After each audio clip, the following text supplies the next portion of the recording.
Hiyobay tara mag food trip na sadta. Nako diri karon sa Sobre Curry Street diri sa may Obrero bitaw. Kinako na discover na bagong dinner or eat all you can buffet every dinner. 389 lang siya and gusto na ko ni i-try since bago pa. Interested ko sa ilang mga food. So kung ready na kani nga food trip, tara atong adtoon. Okay, so nanata diri sa Angel K, Kisha K Dinner Eat All You Can Buffet. Last time ka to nag-adto ko diri, inform magud ko nila na magkaroon na daw sila dinner buffet, eat all you can gihapon. Na sila yung mga main dishes, dili lang puro merienda lang. So tara magkuha na tag mga food. Okay, so first round of plate na to, mo ni siya oh. Daghan po nilang food diri pre. Sa more than 20 ka dishes ng mga sudan. Katong naa sa ilang eat all you can na merienda, naa po diri sa ilang dinner buffet. Sulit na kay siya for 389 pesos. Ginataang langka nila. Tingnan na to.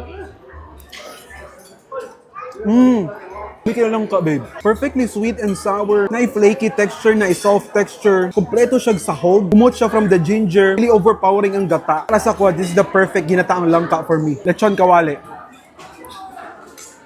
Classic na lechon kawali, pre. Pwede din sa lechon kawali ka ng pinakupsan ba? Luto sa sarili niya mantika, bitaw niya ni kupos. Yan yung mga nilutuan ka na sa mga fiesta sa bukid, bitaw, sa probinsya. Yan yung atake yung nasa sa mga pagkaon dre. Homemade kayo. Fried chicken.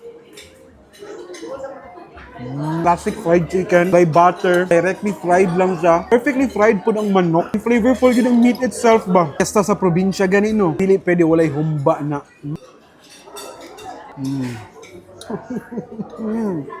Ayos pa gina nga bite. There's enough amount of fat ba? And humo kayo. Sweet and porky. Though medyo strong lang kay ras sa pepper ani. But I guess I don't mind. Chicken afritada.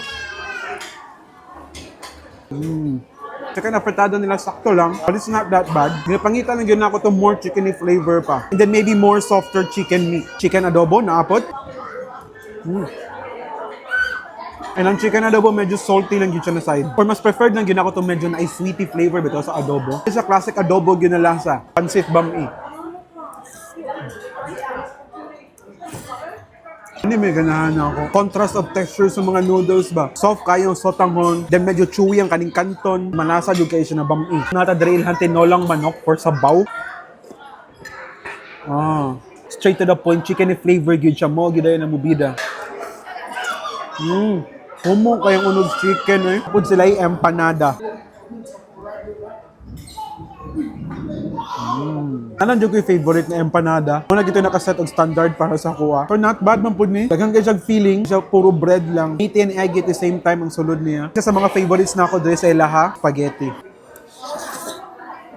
Bugnaw na lang yun siya. Kaya kanina pa maguni. Ni aircon. Pero lasa wise. Radyo ka nagkaog spaghetti sa children's party. Okay, so medyo nabusog na dyan ko karon. No? Daghan pa kayong mga food ng mga ulam na wala pa na ako na try dito sa ilang buffet.